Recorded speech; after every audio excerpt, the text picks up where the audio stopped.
ഓരോ മതസ്ഥർക്കും അവരുടെ മതം അനുസരിച്ച് ജീവിക്കാനുള്ള ഒരു സ്വാതന്ത്ര്യമാണ് ഇന്ത്യൻ്റെ ഭരണഘടന വിഭാവനം ചെയ്യുന്നത്. അല്ലാതെ ഒരു മതം മറ്റൊരു മതത്തിന് എതിർക്കാതെ തന്നെ നബി അലൈഹി വസല്ലമ തങ്ങളുടെ ഭരണകാലത്ത് നമുക്ക് അറിഞ്ഞൂടെ, ഭരണം ശക്തിപ്പെട്ട കാലഘട്ടത്തിൽ എന്തും ചെയ്യാൻ കഴിവുള്ള കാലഘട്ടമായിരുന്നു.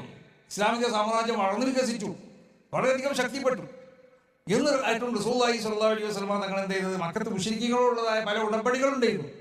ആ ഉടമ്പടികൾ നബി സല്ലല്ലാഹു അലൈഹി വസല്ലമ തങ്ങൾ പൂർത്തിയാക്കുകയാണ് ചെയ്തിട്ടുള്ളത്. മദീനത്തെ യഹൂദികളോടും ക്രിസ്ത്യാനികളോടൊക്കെയുള്ള പല ഉടമ്പടികളുണ്ടായിരുന്നു. ആ ഉടമ്പടികളൊക്കെ നബി സല്ലല്ലാഹു അലൈഹി വസല്ലമ തങ്ങൾ പൂർത്തീകരിക്കുകയാണ് ചെയ്തിട്ടുള്ളത്.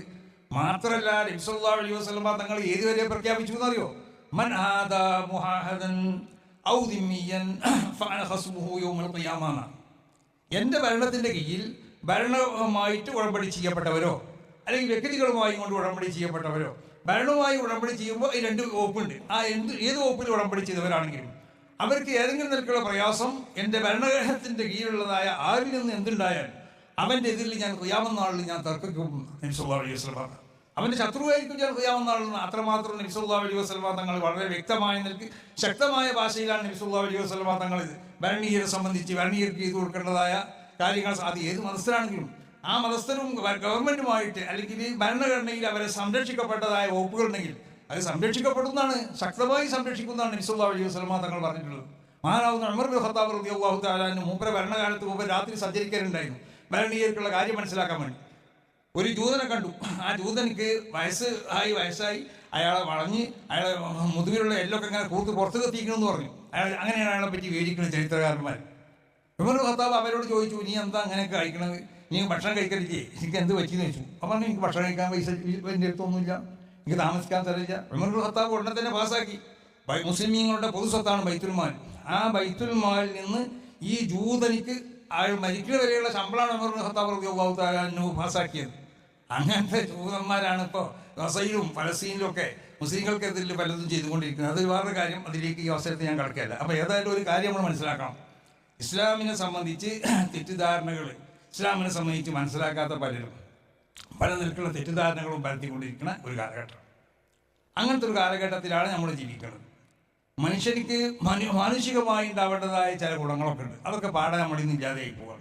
റസൂൽ പറഞ്ഞില്ലേ, ലാ യസാലു നാസു ഫീ ഖൈർ മാ തഫാദലൂന. പരസ്പരം അങ്ങും ഇങ്ങും ബഹുമാനിച്ചു കൊണ്ടിട്ട് പരസ്പരം ഓരോരുത്തർക്കുള്ളതായ നിലവാരങ്ങൾ മനസ്സിലാക്കിക്കൊണ്ടിട്ട് ജീവിക്കുന്ന കാലത്തോളം ഇവിടെ എല്ലാ നിലക്കുള്ള ഗുണങ്ങളും ഉണ്ടാവും. നേരെ മറിച്ചോ ഫൈദാ തസാവു, എല്ലാവരും സമാണെന്ന് മനസ്സിലാക്കി കഴിഞ്ഞാൽ യഹ്ലികൂൻ, അത് അവരുടെ നാശത്തിൻ്റെ തുടക്കമായിരിക്കും. ഇപ്പം നമുക്കൊക്കെ തകരാറാണ്. ബാപ്പയും മകനും തമ്മിൽ വ്യത്യാസമില്ല. മകൻ ബാപ്പാനോട് പറയുകയാണ്, നിങ്ങൾ മുമ്പ് ജനിച്ചോണ്ടല്ലേ, ഞങ്ങൾ മുമ്പ് ജനിച്ചാണ് നിങ്ങളെ ഞാൻ ഉണ്ടാക്കുന്ന പറയുന്നത്. പിന്നെന്താ, രണ്ടാളും കണക്കാണ്. മുമ്പ് ജനിച്ചു എന്നുള്ളൊരു കുഴപ്പമുള്ള ബാപ്പാക്ക്. നേരെ മറിച്ച് ഞാൻ ആദ്യം ജയിച്ചിട്ട് നിൽക്കുക, എന്നാൽ ഞാൻ നിങ്ങൾ ഉണ്ടാക്കുന്ന. ഉസ്താദിനോടും അങ്ങനെ തന്നെ, നിങ്ങൾ ആദ്യം പഠിച്ചു വലുതായി, നിങ്ങൾ ആയതുകൊണ്ട് നിങ്ങൾ എന്നെ പഠിപ്പിക്കണം. നേരെ മറിച്ച് ഞാനാണ് ആദ്യം പഠിച്ചിട്ട് നിൽക്കുക, നിങ്ങൾക്ക് ഞാൻ കിതാബ് പോയി തരും, അല്ലെങ്കിൽ നിങ്ങൾക്ക് ഞാൻ അധ്യാപനം നടത്തുന്നൊക്കെ പറയണത്. ഇങ്ങനെ ബഹുമാനം എന്നുള്ളത് ഇവിടെ പാടെ ഇല്ലാതെയായി പോയി. ഇസ്ലാമിൻ്റെ ഏറ്റവും വലിയ അടിസ്ഥാനം ബഹുമാനല്ലേ? അതല്ലേ റസൂൽ പറഞ്ഞത്, ലാ യസാലു നാസു ഫീ ഖൈർ മാ തഫാദലൂന. പരസ്പരം ബഹുമാന ആദരവുകളൊക്കെ ഉണ്ട് എന്ന് മനസ്സിലാക്കിക്കൊണ്ട് ജീവിക്കുക. അതില്ലെങ്കിൽ ആർക്കും ആരും എന്തും പറയാം, ആർക്കും ആരും ബഹുമാനമില്ല, എന്തും ചെയ്യാം.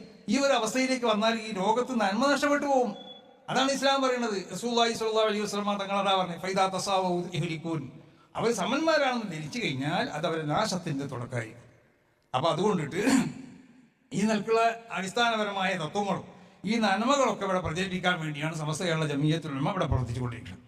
അപ്പോൾ എല്ലാ നിലക്കുള്ളതായ ഇസ്ലാമിലേക്ക് കടന്നു വരുന്ന എന്ത് കടത്തിക്കൂട്ടലുകളുണ്ടെങ്കിലും എന്ത് ഈ പ്രസ്ഥാനങ്ങളുണ്ട്, അതിനൊക്കെ പൂർണ്ണമായും കൊണ്ട് എതിർക്കുകയും അതിനോടൊപ്പം വിശുദ്ധമാവുന്ന ഈ ശരീഅത്തിൻ്റെ അഹ്ലുസുന്നത്തി വൽ ജമാഅയുടെ ആശയാദർശങ്ങൾ ജനങ്ങൾക്ക് പറഞ്ഞ് മനസ്സിലാക്കി കൊടുക്കുകയും അതിനെ സംരക്ഷിക്കുകയും മറ്റുള്ളതായ എല്ലാ മേഖലയിലും ഇസ്ലാമിനോട് എതിരില്ലാത്ത നിലക്കുള്ള ഏതെല്ലാം പ്രവർത്തനങ്ങളും ഏതെല്ലാം മറ്റുള്ള പുരോഗമന ചിന്താഗതികളുണ്ടോ അതിനൊക്കെ പിന്തുണ കൊടുത്തുകൊണ്ട് അതിനൊക്കെ പ്രോത്സാഹിപ്പിക്കുകയും ചെയ്തുകൊണ്ട് പ്രവർത്തിക്കുന്ന സംഘടനയാണ് സമസ്ത കേരള ജമിയത്തുൽ ഉലമ. അതുകൊണ്ടാണ് ജനങ്ങളൊക്കെ സമസ്ത കേരള ജമിയത്തുൽ ഉലമയെ അംഗീകരിക്കാനും സമസ്ത കേരള ജമിയത്തുൽ ഉലമയ്ക്ക് പിന്തുണ നൽകാനും അതിൻ്റെ ആശയാദർശങ്ങളെ മുറുകെ പിടിക്കാനൊക്കെ തയ്യാറായിട്ടുള്ളത്. അതുകൊണ്ട് നമുക്കറിയാം, നമ്മൾ മുസ്ലിമീങ്ങളാവുന്ന നമ്മൾ പ്രത്യേകിച്ച് നമ്മളിടയിലുള്ള ഭിന്നിപ്പുകളും മറ്റൊക്കെ മാറ്റി വെച്ചുകൊണ്ടിട്ട് ഒരു മനസ്സോടുകൂടി എല്ലാ മനുഷ്യന്മാരെയും ഒന്നായി കണ്ട്, ഇവിടുത്തെ മൃഗങ്ങളോട് നമുക്ക് കടപ്പാടുകളുണ്ട്, മനുഷ്യന്മാരോട് കടപ്പാടുകളുണ്ട്, ഇവിടുത്തെ വെള്ളത്തിനോട് കടപ്പാടുകളുണ്ട്, ഇവിടുത്തെ ഭൂമിയോട് നമുക്ക് കടപ്പാടുകളുണ്ട്, ഇവിടുത്തെ പക്ഷികളോട് കടപ്പാടുകളുണ്ട്, ഇവിടുത്തെ മൃഗങ്ങളോട് ഈ ഒരു ബോധം നമുക്ക് ഉണ്ടാവണം. അത് ഓരോ മുസ്ലിമും ചെയ്തു കൊടുക്കേണ്ടതാണ്. മറ്റുള്ള മനുഷ്യന്മാരോടുള്ള കടപ്പാട് അങ്ങനെയല്ലേ റസൂൽ പറഞ്ഞത്, നിന്റെ അയൽവാസിനോട് നീ എന്താക്കണം, ചില കടപ്പാടുകളുണ്ട്. ഈ ഹദീസിനെ വ്യാഖ്യാനിച്ചുകൊണ്ട് മഹാന്മാരാവുന്ന അയിമ്മത്ത് എന്താ പ്രഖ്യാപിച്ചത്? നിന്റെ അയൽവാസി നിന്റെ മതക്കാരനാവട്ടെ അല്ലാത്ത മതക്കാരനാവട്ടെ അവനക്ക് നീ ഗുണം ചെയ്തു കൊടുക്കണം. അവൻ നിന്റെ ശത്രു ആവട്ടെ മിത്രനാവട്ടെ അവനക്ക് നീ ഗുണം ചെയ്തു കൊടുക്കണം. അവൻ സ്ത്രീ ആവട്ടെ പുരുഷനാവട്ടെ, അവൻ നിന്റെ നാട്ടുകാരനാവട്ടെ അല്ലെങ്കിൽ വിദേശിയാവട്ടെ, അവൻ ചെറിയവനാവട്ടെ വലിയവനാവട്ടെ, അവൻ ദരിദ്രനാവട്ടെ പണക്കാരനാവട്ടെ, അവൻ നമ്മളെ സംബന്ധിച്ചിടത്തോളം, ഇസ്ലാമിനെ സംബന്ധിച്ചിടത്തോളം മനുഷ്യൻ എന്നുള്ള നിലക്ക് നമ്മൾ ചെയ്തു കൊടുക്കേണ്ടതായ ഒരുപാട് കടപ്പാടുകളുണ്ട് മറ്റു മനുഷ്യന്മാരോട്. ഇതിനൊക്കെ പരിപൂർണമായും കൊണ്ട് ശ്രദ്ധിച്ചുകൊണ്ട് നമ്മൾ ജീവിക്കേണ്ടവരാണ്. മൃഗങ്ങളോട് നമുക്ക് കടപ്പാടുകളുണ്ട്, വെള്ളത്തിനോട് കടപ്പാട്. മഴ പെയ്യുന്നുണ്ടെങ്കിൽ വെള്ളം അധികം ഉപയോഗിക്കാൻ പറ്റുമോ? റസൂൽ അതല്ലേ പറഞ്ഞത്, ഏതിലും മിതത്വമാണ് വേണ്ടത്. ഇഖ്തിസാദ്, എല്ലാത്തിലും മിതത്വം നമ്മൾ പാലിക്കണം. മലയോ കടലിലാണെന്ന് വിചാരിച്ച് വെള്ളത്തിന് അധികം ഉപയോഗിക്കാൻ പറ്റുമോ? അപ്പോൾ വെള്ളം കടൽ തീരത്താണെങ്കിലും വെള്ളത്തിന് നിയമിതമായി ഉപയോഗിക്കാൻ പാടുള്ളൂ. ഇസ്ലാമിൻ്റെ കൽപ്പനയല്ലത്. അങ്ങനെ ഓരോ മൃഗങ്ങളോട് കടപ്പാടുകൾ ചെയ്യും, നമുക്ക് ഇവിടുത്തെ സസ്യങ്ങളോട് കടപ്പാടുകൾ ചെയ്യും, ഇവിടുത്തെ പറവകളോട് കടപ്പാടുകൾ ചെയ്യും, ഈ മണ്ണിനോട് നമുക്ക് കടപ്പാടുകൾ ചെയ്യും. ഈ കടപ്പാടുകൾ മുഴുവനും പൂർണ്ണമായും കൊണ്ട് പാലിച്ച് ജീവിക്കുന്നവൻ അവനാണ് യഥാർത്ഥ മുസ്ലിം. ആ ഒരു സ്വഭാവങ്ങളായിരുന്നു നമ്മുടെ മുൻഗാമികൾക്ക് ഉണ്ടായിരുന്നു. ഇന്ന് നമ്മളിൽ നിന്ന് അതൊക്കെ എടുത്തുപോയി. അപ്പോൾ നമുക്ക് അംഗീകാരജാതിയായി പോയി, അത്ര ഉള്ളത്ര പറഞ്ഞാൽ മതി. അപ്പോൾ അതുകൊണ്ടിട്ട് ഈ വിശുദ്ധമാവുന്ന തത്വങ്ങളും ഈ ആശയങ്ങളും ആദർശങ്ങളും ഒക്കെ പ്രചരിപ്പിച്ചുകൊണ്ടിട്ട് അതിനെ സംരക്ഷിക്കാൻ വേണ്ടി ഇവിടെ പ്രവർത്തിക്കുന്ന സംഘടനയാണ് സമസ്ത കേരള ജമിയത്തുൽ ഉലമ. സമസ്ത കേരള ജമിയത്തുൽ ഉലമയെ എല്ലാവരും ശക്തിപ്പെടുത്തണം. പിന്നീട് ഇവിടെ കൂടിയ ആളുകളോട് പറയാനുള്ളത്, ഈ ഖത്തർ, ദൗലത്ത് ഖത്തർ, ഇവര് നമുക്ക് നമ്മുടെ ബന്ധപ്പെട്ടതായ, നമ്മൾ കേരളക്കാർ ഇവിടെ വന്ന് ജോലി ചെയ്യണ്, ബിസിനസ് ചെയ്യണ്, പല നിലക്കും നമ്മൾ ജീവിക്കണം. നമുക്ക് വേണ്ട എല്ലാവിധ സൗകര്യങ്ങളുമാണ് ഇവർ ചെയ്തു തരുന്നത്. നമ്മളെ നാട്ടിൽ നടത്തുന്നത് പോലെ അത്ര സ്വതന്ത്രമായിട്ട് നമുക്ക് ഇവിടെ നടത്താനുള്ള സൗകര്യങ്ങൾ ഇവിടുത്തെ ഭരണകൂടം. അപ്പോൾ അവരോടുള്ളതായ കടപ്പാടുകൾ നമ്മൾക്കുണ്ട്. നമ്മളെപ്പോഴും അവർക്ക് നന്ദി ചെയ്യേണ്ടവരാണ്.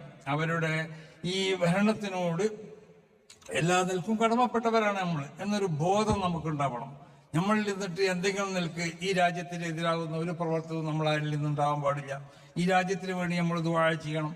നമുക്ക് ഈ അവസരത്തിൽ മഹാനാവുന്ന ഈ രാജ്യത്തിന്റെ ഭരണകർത്താവ് Tamim bin Hamad bin Khalifa അസ്സാനി അമീറു ദൗലത്ത് ഖത്തർ, അദ്ദേഹത്തിന്റെ ഹദറത്തിലേക്ക് എല്ലാ നിലക്കുള്ളതായ അഭിനന്ദനങ്ങളും അർഫഉ ഇലാ സാഹിബി സുമൂ അശ്ശൈഖ് Tamim bin Hamad bin Khalifa അസ്സാനി അമീറു ദൗലത്ത് ഖത്തർ അസ്മ തഹാനി വത്തബ്രീകാത്ത് അല്ലത്തി തസ്തുറു മിൻ സമീമി ഖൽബി وكذلك أنا أرفع التهاني والتبريكات إلى حكام هذه الدولة.